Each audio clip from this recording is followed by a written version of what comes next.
Party परिवार माननीय मोदी जी का स्वागत करें। अभी कोई कुछ बोल रहा है, अपना दिमाग में होगा।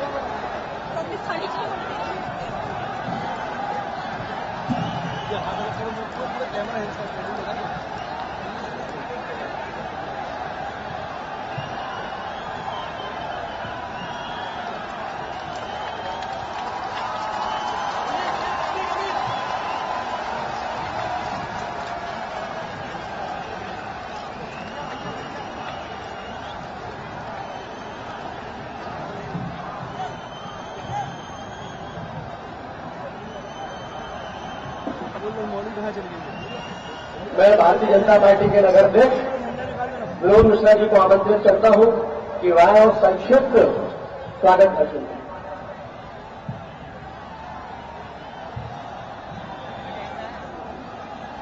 भारतीय जनता पार्टी के प्रधानमंत्री पद के उम्मीदवार, गुजरात के मुख्यमंत्री और राष्ट्रीय जनचेतना के प्रतीक माननीय नरेंद्र मोदी जी हमारे बीच में हैं। मैं चाहूंगा कि करतल ध्वनि के साथ आप स्वागत करें उनका। भारत माता की, भारत माता की, वंदे वंदे। मैं स्वागत करता हूं संस्कार धानी में। मैं स्वागत करता हूं रानी दुर्गावती के इस क्षेत्र में। मैं उनका स्वागत करता हूं आध्यात्मिक नगरी में और मैं उनका स्वागत करता हूं नर्मदा के किनारे नर्मदांचल में। भारतीय जनता पार्टी परिवार की ओर से सभी ग्रामीण और शहरी क्षेत्रों के साथ साथ पूरी संस्कार धानी के लोगों की ओर से मैं उनका हार्दिक अभिनंदन करता हूं, स्वागत करता हूं, वंदन करता हूं। भारत माता की जय। अब मैं जिस व्यक्तित्व को आमंत्रित करने जा रहा हूं, इस देश में पंडित दीनदयाल उपाध्याय और डॉक्टर श्यामा प्रसाद मुखर्जी की विचारधारा को लेकर आगे बढ़कर पूरे देश में राजनीति में शुचिता, देश की अखंडता को लेकर पूरे देश के भीतर जो एक वैचारिक क्रांति का सूत्रपात किया, शंखनाद किया है, आज पूरा देश उसका साक्षी है। और इस मंच के माध्यम से मैं आमंत्रित करना चाहता हूं भारतीय जनता पार्टी के शीर्ष नेता, प्रधानमंत्री पद के उम्मीदवार और इस देश के करोड़ों लोगों के दिलों में राज करने वाले माननीय नरेंद्र मोदी जी। मैं आमंत्रित करता हूं कि वे आए और हम सभी को संबोधित करें। भाजपा जिंदाबाद, भाजपा जिंदाबाद, माननीय नरेंद्र मोदी जिंदाबाद। भारत मां का राज कैसा हो, भारत मां का राज कैसा हो, भारत मां का राज कैसा हो। जोरदार तालियों के साथ स्वागत करिए माननीय नरेंद्र मोदी जी।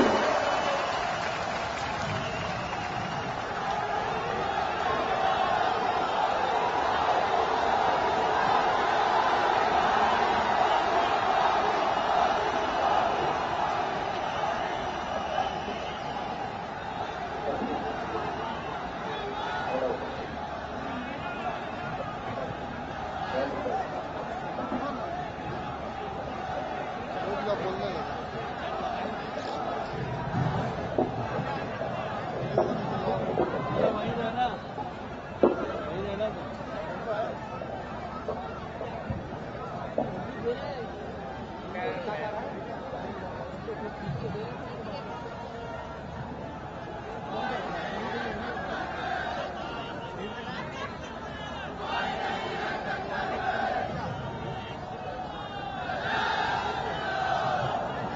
भारत माता की।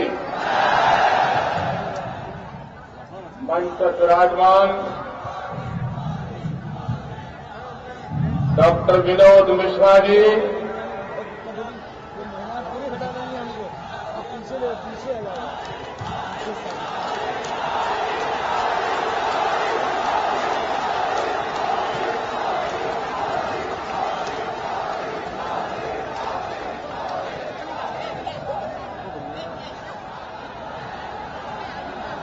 यहाँ के लोकप्रिय सांसद श्रीमान राकेश जी, श्री विनोद घोटिया जी, यहां के महापौर श्रीमान प्रभात साहू जी, श्री आशीष दुबे जी, इस चुनाव में भारतीय जनता पार्टी के उम्मीदवार श्रीमान हरेंद्रजीत सिंह,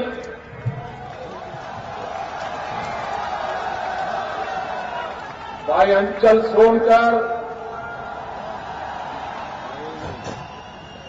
शरद जैन जी, अशोक रोहाणी जी, अजय बिश्नोई, इंदु तिवारी, प्रतिभा सिंह, नंदनी मरावी, मंच पर विराजमान सभी वरिष्ठ महानुभाव और जोम और जुस्से से भरे हुए जबलपुर के प्यारे भाई और बहनों,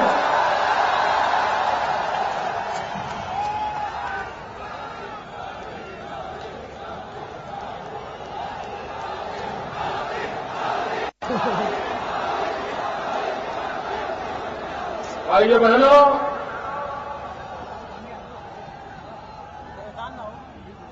जिस उमंग और उत्साह के साथ, जिस प्यार के साथ, जिस अपनेपन के साथ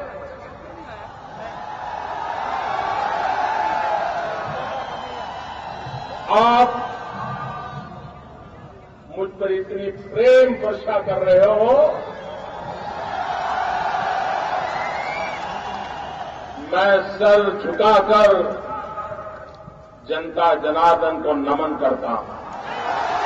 अब लग रही बहुत ज्यादा। जनता जनार्दन ईश्वर का रूप होती है। भाइयों बहनों, जो पानी आपने पिया है वो ही पानी मैंने पिया है।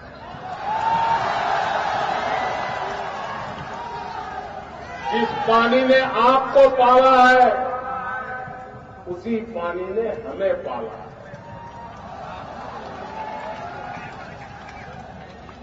मां नर्मदा की कृपा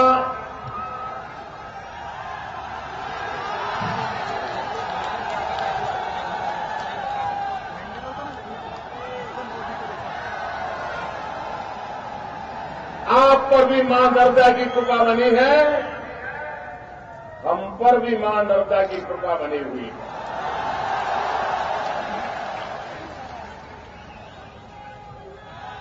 मैं आज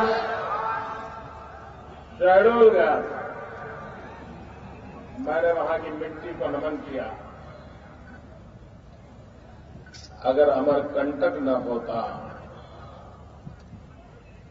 माता नर्मदा न होती, तो मेरा गुजरात आज रेगिस्तान होता। बहुत अच्छा।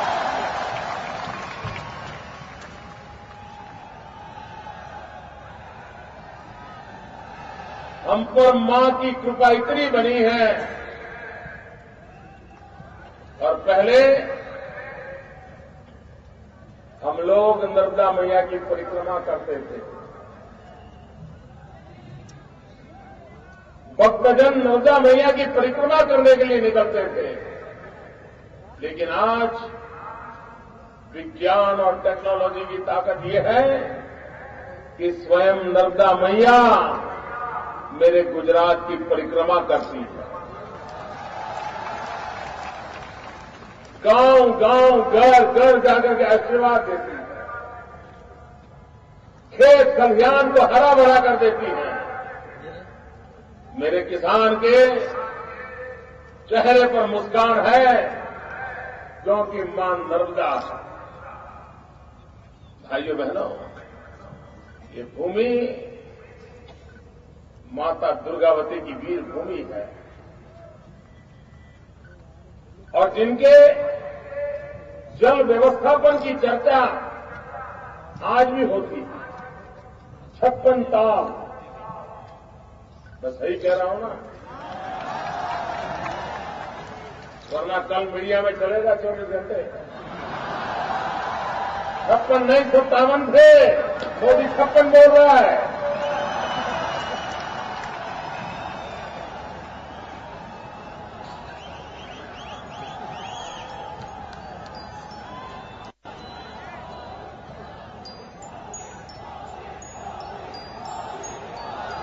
भाइयों बहनों,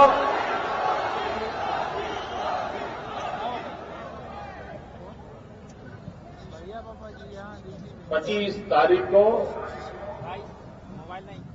आप मतदान करने वाले हैं। अरे सिक्योरिटी अफसर, पिछली विधानसभा चुनाव में भी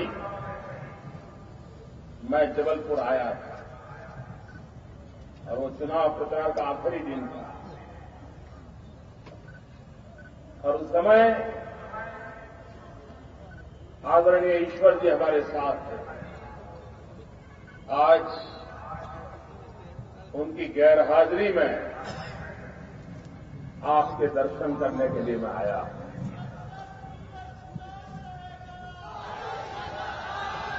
उनकी कमी सदा सर्वदा हम सबको महसूस हो।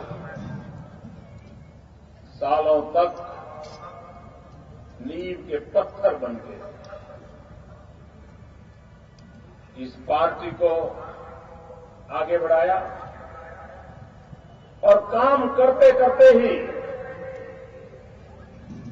अपनी जीवन लीला संकेल करके विदाई दे। मैं आदरपूर्वक उनको अंजलि देता हूं, नमन करता हूं। भाइयों बहनों, 25 तारीख को आप वोट डालने वाले हैं ना? सब लोग बताएंगे पक्का? हर घर से, हर गली से, हर मोहल्ले से एक एक व्यक्ति, हर माता बहन, हर नौजवान। शाबाश।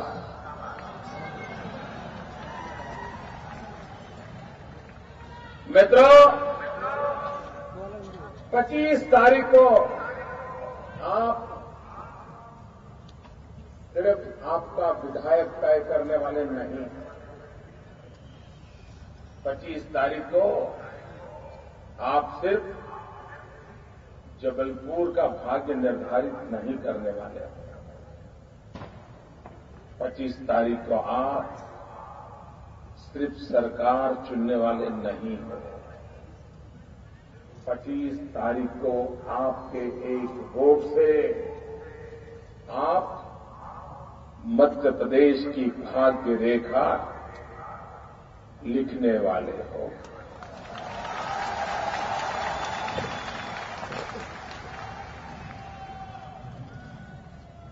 मध्य प्रदेश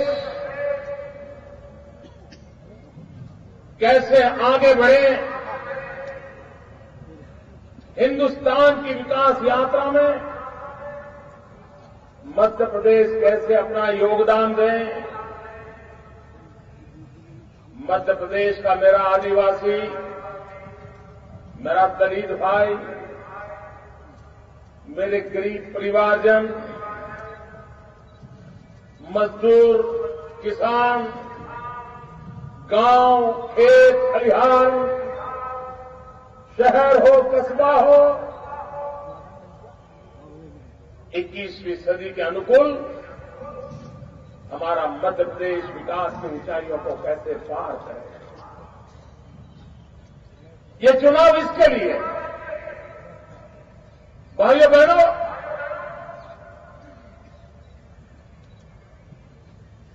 मतदान करते समय कोई तो मानदंड होना चाहिए।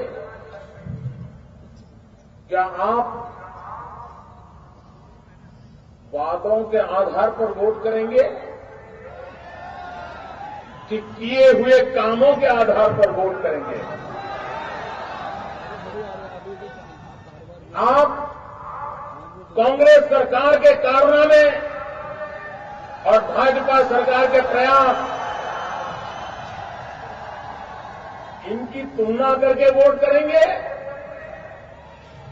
भाइयों बहनों, क्या आप बिरादरी के आधार पर वोट करेंगे?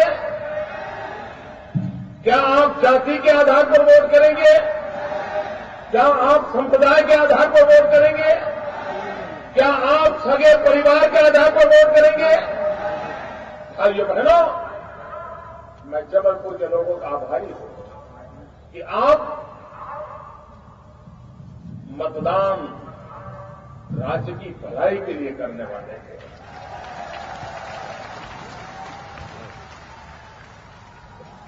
भाइयों बहनों, हिंदुस्तान के लोकतंत्र को वोट बैंक की राजनीति ने बर्बाद कर दिया,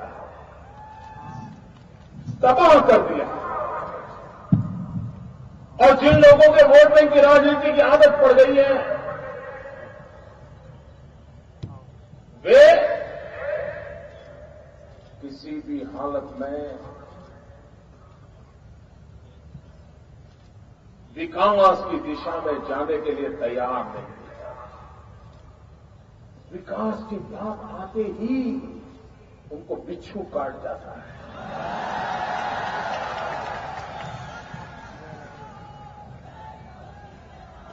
भाइयों बहनों, ये कब तक हम सुनते रहेंगे? और ये कांग्रेस पार्टी, मित्रों मुझे बताइए, जो पार्टी बार बार मौका परस्त होकर के अपना नाम बदलती हो, आपने देखा होगा कांग्रेस पार्टी का जन्म हुआ तब से आज तक इसने कितने नाम धारण कर लिए। इंडियन नेशनल कांग्रेस, वहां से कभी संस्था कांग्रेस, कभी इंडिकेट, कभी सिंडिकेट, पता नहीं कितनी प्रकार की कांग्रेस है। कांग्रेस आई, कांग्रेस गई। अब पहले कांग्रेस आई थी तो कहते थे कांग्रेस इंदिरा, अब कांग्रेस आई मतलब क्या? अब कांग्रेस आई का मतलब क्या? इतनी आप लोगों को सब पता है।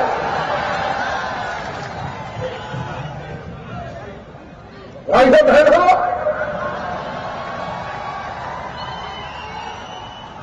वे नाम भी बदलते हैं, निशान भी बदलते हैं। जो पुरानी पीढ़ी के लोग होंगे उन्हें मालूम होगा कि पहले कांग्रेस 2 बैल की जोड़ी लेकर के आती थी, फिर जोड़ी को कत्ल खाने भेज दिया, फिर गाय बछड़ा लेकर के आई, गाय बछड़ा बांग्लादेश वाले उठा ले गए, उसके बाद अभी हाथ लेकर के आए। और कांग्रेस का कमाल देखो, पहले वो हाथ दिखाते हैं, फिर हाथ मिलाते हैं, फिर हाथ चालाकी करते हैं, फिर हाथ अजमाते हैं, और फिर हाथ की सफाई शुरू हो जाती है।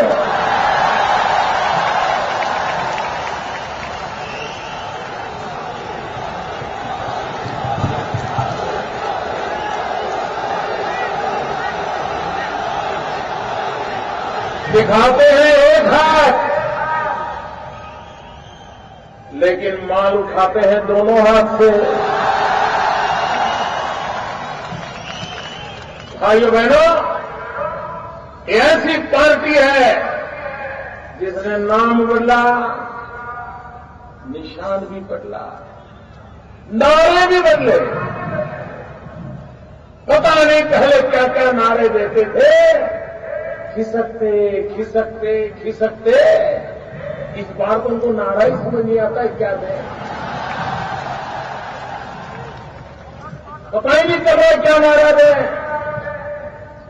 भाइयों बहनों, ये पार्टी ऐसी है जो नाम बदले, नेता बदले, निशान बदले, लेकिन एक विशेषता है इस पार्टी में,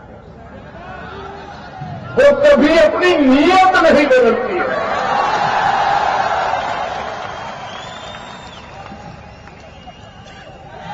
और इस देश को कांग्रेस के सामने सबसे बड़ी शिकायत है, तो शिकायत ये है कि इनकी नीयत साफ नहीं है। भाइयों बहनों,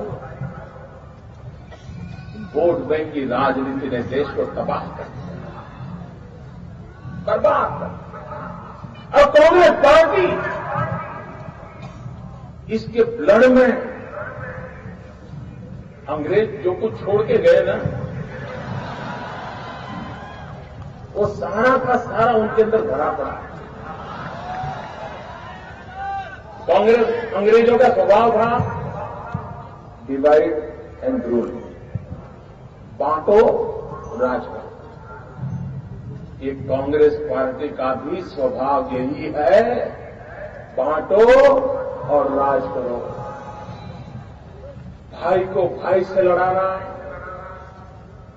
जाति को बिरादरियों से लड़ाना, एक समाज को दूसरे समाज से टकरा देना, एक संप्रदाय को दूसरे संप्रदाय से भड़का देना, सारा उनका यही खेल चल रहा है। मित्रों, अगर हमें हिंदुस्तान को आगे ले जाना होगा तो भाइयों बहनों, एकता, भाईचारा, इसके बिना कोई आरा नहीं है। इसलिए भारतीय जनता पार्टी एकता का मंत्र लेकर के आगे बढ़ रही है, समाज को जोड़ने का काम कर रही है। समाज को तोड़ने वालों ने देश को तबाह कर दिया। भाइयों बहनों, मैंने सुना है प्रधानमंत्री जी आए थे,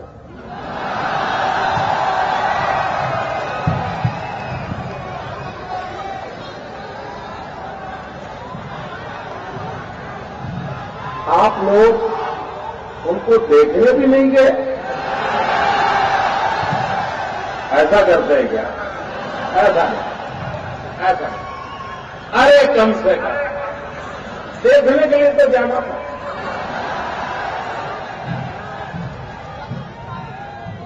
और कितना बड़ा सौभाग्य होगा आपका जब उनको बोलते हुए देखते आप।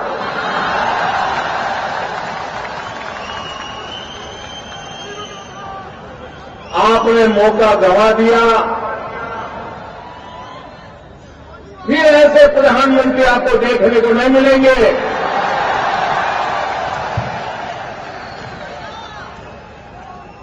ये इनकी आखिरी मुलाकात थी प्रधानमंत्री के रूप में।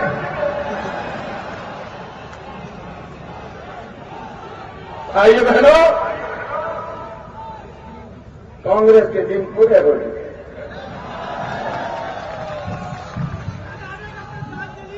भाइयों बहनों, अगर शिवराज सिंह जबलपुर में आएंगे तो क्या कहेंगे? वो आकर के कहेंगे कि मैंने जबलपुर के लिए क्या काम किया, अब कौन सा काम करूंगा, कोई काम अधूरा रह गया तो क्यों रह गया, ये बताएंगे कि नहीं बताएंगे? वो आपको हिसाब देंगे कि नहीं देंगे?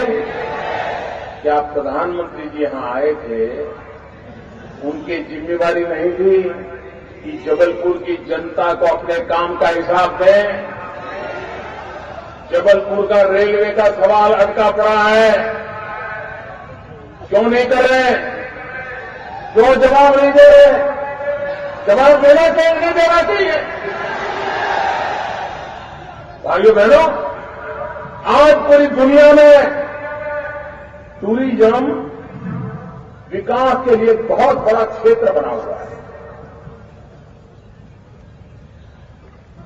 सारे विश्व में टूरिज्म का $3 ट्रिलियन के बिजनेस की संभावनाएं पड़ी है।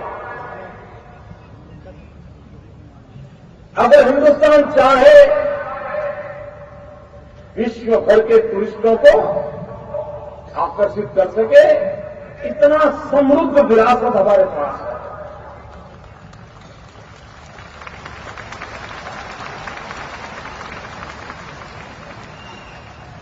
क्या प्रधानमंत्री जी ने यहां आकर के जबलपुर के आसपास 100 किलोमीटर का एरिया देख लीजिए आप, टूरिज्म के लिए क्या नदी है यहां, कितनी संभावनाएं पड़ी हैं। ये हमारा जोड़ा धोड़ा क्या बोलते हैं, धुआंधार बालाघाट बहुत साल पहले गया था। क्या नहीं है मित्रों? प्रधानमंत्री जी इतना तो कहते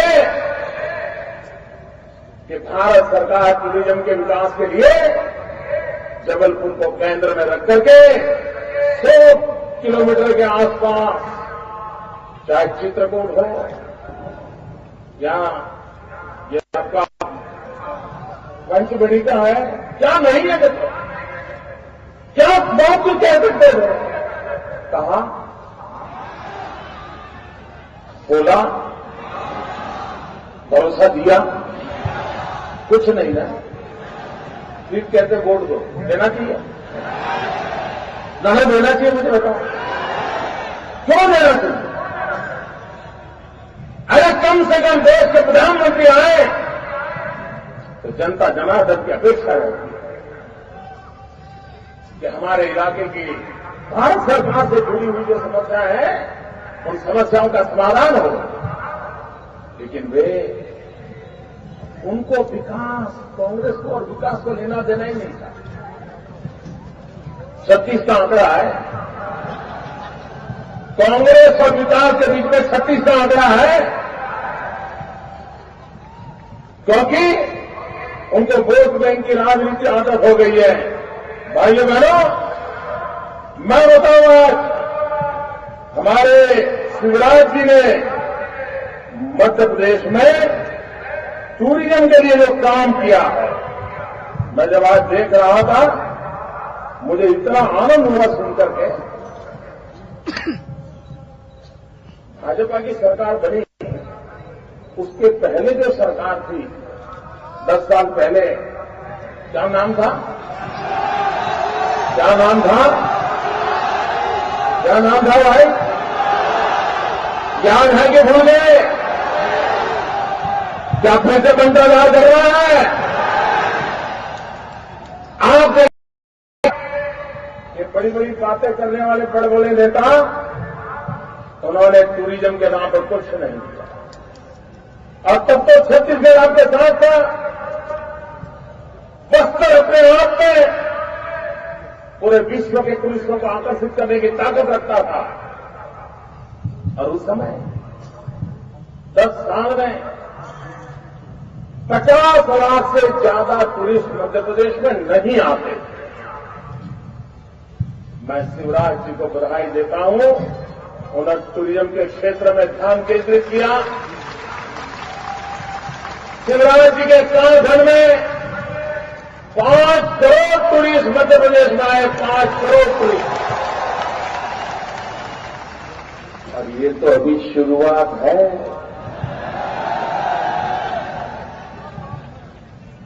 ये तो ट्रेलर है,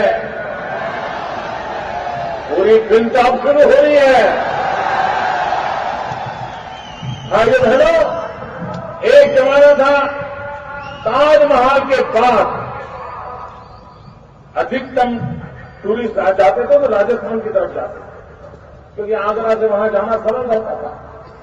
रणथंभौर जाते थे, सरिस्का जाते थे, जैसलमेर जाते थे और राजस्थान में टूरिज्म काफी बढ़ा था। और उसी शेखावत जी की सरकार ने बहुत काम किया। हेरिटेज टूरिज्म एक नया क्षेत्र खोल दिया था और प्रगति की दिशा में आगे बढ़ रहा था। और तब हिंदुस्तान के टूरिज्म में अकेले राजस्थान का कंट्रीब्यूशन 5% हुआ करता था। 5% मध्य प्रदेश का तो नामो निशान नहीं था। लेकिन शिवराज जी ने आकर के जो कमाल किया, आज हिंदुस्तान के टूरिज्म में मध्य प्रदेश का 5% हो गया है। 5%। और राजस्थान का क्या हुआ? 5 में से 2 हो गया।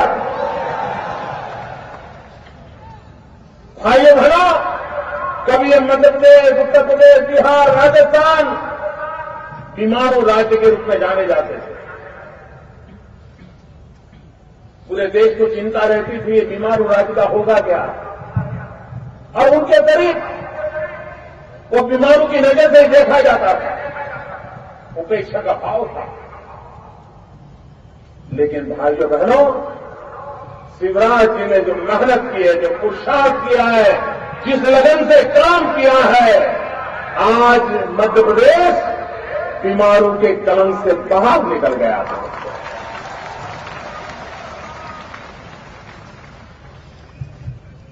कांग्रेस पार्टी 50 साल में ऐसे गड्ढे करके गई थी, ऐसे गड्ढे करके गई थी। शिवराज जी के 10 साल तो वो गड्ढे भरने में गए हैं। भव्य इमारत बनाने के लिए अगले 5 साल में आपसे मांगने आया हूं और मैं आपको विश्वास देता हूं दोस्तों, आज गुजरात विकास की ऊंचाइयों पर है।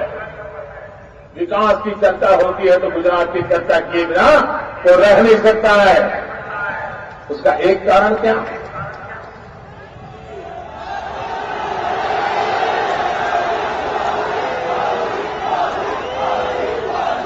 उसका कारण मोदी नहीं है। उसका कारण गुजरात की जनता ने तीसरी बार भाजपा को जिताया और उसके कारण आज गुजरात अपनी नीतियों को लेकर के तेज गति से आगे बढ़ रहा है मित्रों। और अगर आपने तीसरी बार मौका शिवराज जी को दिया, मेरा शब्द लिख के रखिए मित्रों, मध्य प्रदेश गुजरात से भी आगे निकल जाएगा और ये मेरे लिए खुशी का दिन होगा। ये मेरे लिए खुशी का दिन है क्योंकि हम भाजपा वाले जब सरकारें चलाते हैं तो हम अंदर अंदर स्पर्धा करते हैं, कंपटीशन करते हैं, हम एक दूसरे से सीखते हैं। अगर मध्य प्रदेश में शिवराज जी ने एग्रीकल्चर में काम किया तो मेरा मन करता है यार मैं भी थोड़ा सीख लूं, उनसे कुछ कर लूं। अगर छत्तीसगढ़ ने गरीबों के अन्न वितरण के काम को अच्छा किया तो मैं उनसे सीखता हूं। हम एक दूसरे से सीखते हैं, विकास के लिए मेहनत करते हैं, विकास के मार्ग पर जाने का प्रयास करते हैं। कांग्रेस पार्टी के लोग क्या करते हैं? ये भी स्पर्धा करते हैं, लेकिन वो स्पर्धा क्या करते हैं? भ्रष्टाचार की स्पर्धा करते हैं, लूट खसोट की स्पर्धा करते हैं। उसने इतना कमाया तो मैं इतना कमाऊंगा, यही करते रहते हैं। भाइयों बहनों, एक कांग्रेस पार्टी, एक कांग्रेस का सी जो है ना, सी का दूसरा मतलब हो गया है करप्शन। पूरी एबीसीडी कांग्रेस के करप्शन से जुड़ी हुई है। ए आदर्श घोटाला, आप बताइए देश के वीर जवानों की विधवाएं, शहीदों की विधवाएं, उनके मकान भी लूट लिए इन लोगों ने, उनके मकान भी लूट लिए। D for Bofors, C for coal, कोयला। आप मुझे बताएं भाई, कोयले में से बिजली तो होती है,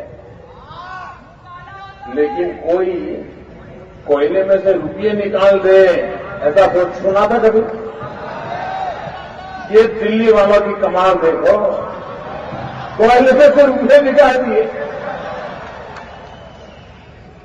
और सीबीआई, सुप्रीम कोर्ट, चारों तरफ तूफान मचा हुआ है। और इसलिए भारत सरकार ने कह दिया फाइल खो गई है। स्कूल के अंदर बच्चे आते हैं ना, होमवर्क नहीं लाए तो बच्चा कहता था सर मैंने लिखा तो होमवर्क तो किया है, नोट घर छूट गई है। ऐसा करते हैं ना। सुप्रीम कोर्ट ने पूछा फाइल कहां है? भारत सरकार रोते रोते कह रही है खो गई है।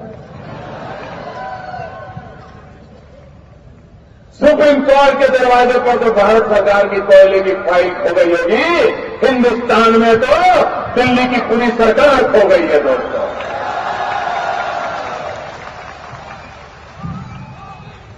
भाइयों बहनों, उनके लिए तो फाइल खो जाना बहुत सरल है। आज हमारी लाइफ खो गई है दोस्तों, लाइफ खो गई है। भाइयों बहनों, कांग्रेस पार्टी वादा खिलाफी करना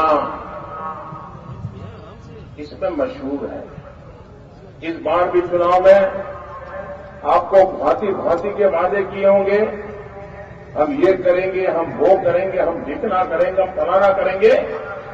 जरा कांग्रेस वालों को पूछो कि तुम्हारा राज्य चल रहा था तब अंधेरा क्यों था? पूछोगे नहीं पूछोगे? बिजली नहीं मिलती थी, कोयला है आपके मध्य प्रदेश में, उसके बावजूद भी अंधेरा था। 50 साल में कांग्रेस पार्टी ने 4000 मेगावाट बिजली पैदा की। शिवराज जी ने आकर के 10 साल में 10,000 मेगावाट बिजली पैदा कर दी।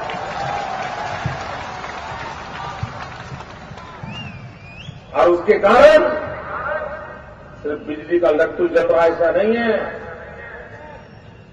बिजली आने से विकास की नई संभावनाएं खड़ी होती है। भाइयों बहनों, इन दिनों हमारा देश का रुपया आईसीयू में पड़ा है, लड़खड़ा रहा है।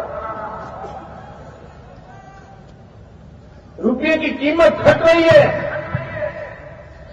पहले रुपये की कीमत की चर्चा सिर्फ इकोनॉमिस्ट लोग करते थे, बिजनेस मैगजीन में करते थे। आजकल सब्जी वाला भी दाम की चर्चा थी। अरे भाई रुपये की कीमत कहां रही है, ऐसा बोलता है। सब्जी वाला बोलता है रुपये की कीमत क्या है। आज रुपये की कीमत इतनी गिर गई है, भाइयों बहनों, देश पर स्पर्धा चल रही है। रुपये की कीमत जल्दी गिरेगी कि दिल्ली सरकार की आबरू जल्दी गिरेगी? कॉम्पिटिशन चल रहा है। ये रुपया क्यों गिर रहा है? रुपया इसलिए गिर रहा है कि करंट अकाउंट डेफिसिट है। इंपोर्ट जितना होना चाहिए उसकी तुलना में एक्सपोर्ट होना चाहिए। भारत से एक्सपोर्ट हो नहीं रहा है, दुनिया भर से इंपोर्ट हो रहा है। और इंपोर्ट होने में एक महत्वपूर्ण बात है, हम डिफेंस के सारे साधन विदेशों से लाते हैं। डिफेंस इक्विपमेंट की फैक्ट्रियां जबलपुर में है,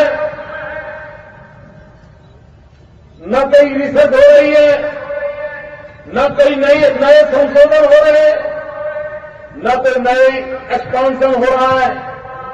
मरी पड़ी वो चल रही है, मरी पड़ी। और विदेशों से खरीदा जा रहा है। क्या जबलपुर की हमारी डिफेंस फैक्ट्री, जबलपुर में डिफेंस फैक्ट्री में काम करने वाले हमारे इंजीनियर, हमारे नौजवान, क्या देश को आधुनिक शस्त्रास्त्र नहीं दे सकते? क्या वो दुनिया को दिखा सके ऐसी ताकत नहीं बता सकते? उनको अवसर नहीं दिया जाता है। क्यों? क्योंकि विदेशों से लाने में सीधे सीधी कमाई हो जाती है और इसलिए ये काम प्राप्त चल रहा है मित्रों।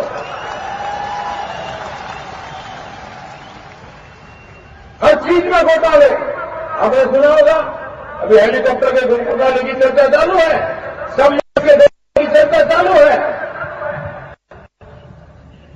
जल फल नर कुछ नहीं छोड़ाई, सब जो लूट चलाई है। भाई बहनों, अटल जी ने इनिशिएटिव लिया था डिफेंस इक्विपमेंट मैन्युफैक्चरिंग में। अगर हिंदुस्तान एग्रेसिवली काम करे, हिंदुस्तान के लाखों नौजवानों को रोजगार मिल सकता है। हिंदुस्तान के नौजवानों को भारत मां की सेवा करने का नया अवसर मिल सकता है। और इतना ही नहीं, 125 करोड़ का देश इतनी चीजें उत्पादन कर सकता है कि हम दुनिया में एक्सपोर्ट कर सकते हैं।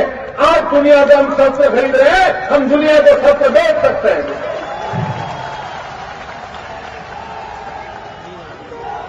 लेकिन भाइयों बहनों, कांग्रेस पार्टी को देश को चलाने में इंटरेस्ट है। उनको सिर्फ अपना कारोबार चलाना,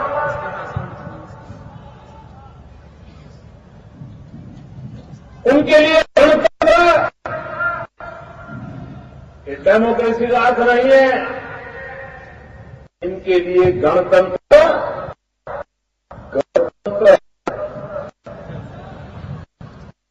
एक ही घर, एक ही परिवार, सब कुछ उनके लिए। भाइयों बहनों, गणतंत्र को गणतंत्र बनाने वालों ने पूरे लोकतंत्र को खत्म कर दिया है। हम जो है भाजपा वाले, हम गणतंत्र को गुणतंत्र के साथ जोड़ना चाहते हैं, गणतंत्र और गुणतंत्र जोड़ करके आगे बढ़ना चाहते हैं। भाइयों बहनों, देश को विकास की ऊंचाइयों पर ले जाना होगा। नए नए क्षेत्रों पर नौजवानों को रोजगार मिले। भाइयों बहनों, 2009 में लोकसभा के चुनाव में कांग्रेस पार्टी ने वादा किया, मैनिफेस्टो में लिखा है कि हर वर्ष 1 करोड़ लोगों को रोजगार देंगे। मैं जबलपुर वालों से पूछता हूं, दिल्ली सरकार ने आपको रोजगार दिया है? इधर किसी को दिया है भाई? दिल्ली की सरकार ने रोजगार दिया है? वो ऊपर बालकनी वालों को दिया है भाई? किसी को नौकरी दी है? कांग्रेस ने वादा तोड़ा कि नहीं तोड़ा? तो आप नाता तोड़ोगे कि नहीं तोड़ोगे? जिन्होंने आपसे वादा तोड़ा, उनका नाता तोड़ना ये आपका काम है दोस्तों। ऐसे झूठे वादे करने वालों लोगों को सत्ता में आने का अधिकार नहीं है। इन दिनों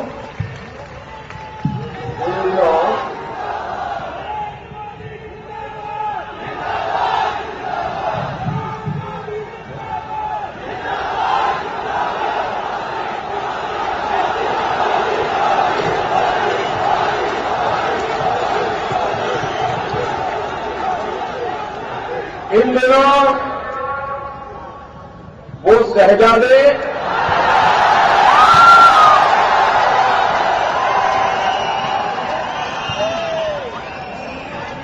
बड़े सोशल साइंटिस्ट की तरह गरीबी की परिभाषा कर रहे हैं। वो कह रहे हैं गरीबी बरीबी कुछ होता नहीं है, ये तो सिर्फ मन की अवस्था होती है, स्टेट ऑफ माइंड होता है। भाइयों बहनों, जिन्होंने बचपन में सोने के चम्मच से ही खाना खाया है, उन्हें गरीबी का क्या पता होगा। जब ठंड बढ़ जाए तो मरने वाला मेरा गरीब होता है, जब गर्मी निकल आए तो मरने वाला मेरा गरीब होता है, बाढ़ आए तो मरने वाला गरीब होता है, बीमारी फैले मरने वाला गरीब होता है। ऊपर आसमान नीचे धरती के सहारे वो जिंदगी गुजार आता है, पर आप उसकी मजाक उड़ाते हो। कांग्रेस पार्टी प्लानिंग कमीशन, जिसके चेयरमैन प्रधानमंत्री, वो कहते हैं कि 5 लोगों का परिवार हो और अगर उनकी एक दिन की आय इनकम 36 रुपया है तो गरीब नहीं है, अमीर है। आप सहमत हैं? आप सहमत हैं? आप सहमत हैं? अरे प्रधानमंत्री जी, 26 रुपये में 300 ग्राम प्याज भी नहीं मिलती है।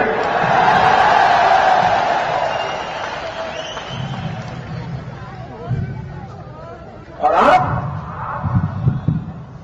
26 रुपये अमीर हो गए। ये गरीब की मजाक है कि नहीं भैया?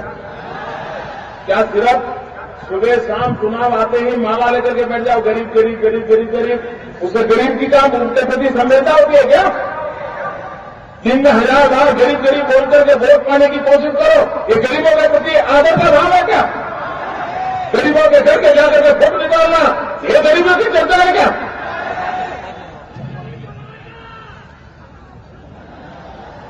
बहनों, किस प्रकार का खिलवाड़ हो रहा है,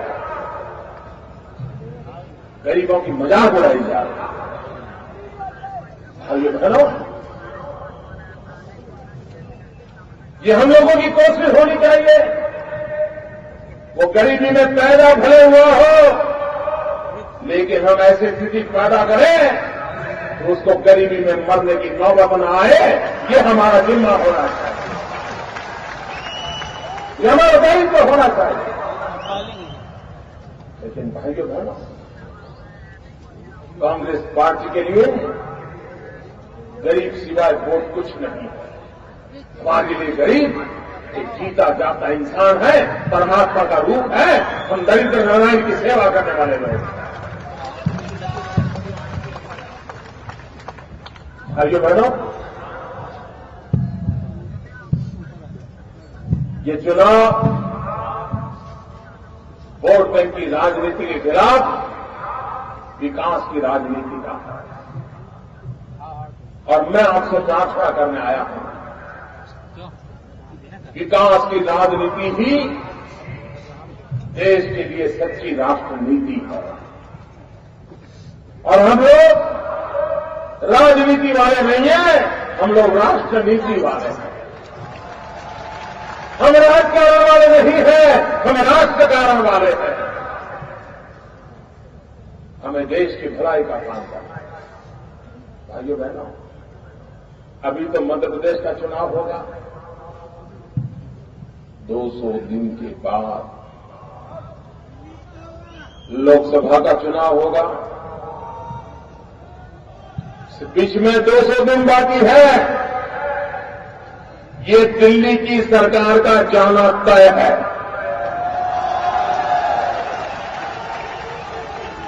भाजपा की सरकार बनने वाली है। भाइयों बहनों, आज मध्य प्रदेश की सरकार को काम करने में दिल्ली की सरकार अड़ंगे डालती है, रुकावटें डालती है, काम करने नहीं देती है, नई नई मुसीबतें खड़ी करती हैं। अगर दिल्ली में मध्य प्रदेश के अनुकूल सरकार हो तो आप मुझे बताइए, मध्य प्रदेश कितनी तेजी से आगे बढ़ जाएगा, विकास की ऊंचाइयों को कैसे पार करेगा। भाइयों बहनों, मध्य प्रदेश के लोगों के हाथ में तो दोनों हाथ में लड्डू है। अभी मध्य प्रदेश की सरकार बनेगी 200 दिन के बाद दिल्ली में भाजपा की सरकार बनेगी, दोनों हाथ में लड्डू होंगे, तेज गति से मध्य प्रदेश आगे बढ़ेगा। इस काम के लिए आप मेरा समर्थन करिए, भाजपा का समर्थन करिए, शिवराज जी की सरकार बनाइए, हमारे विधायकों को चुन करके भेजिए। भारत माता की, भारत माता की। तो मुट्ठी बंद करके पूरी ताकत से बोलिए। अब ये मीडिया वाले मुझे नहीं आपको लेंगे। भारत माता की, भारत माता की, भारत माता की।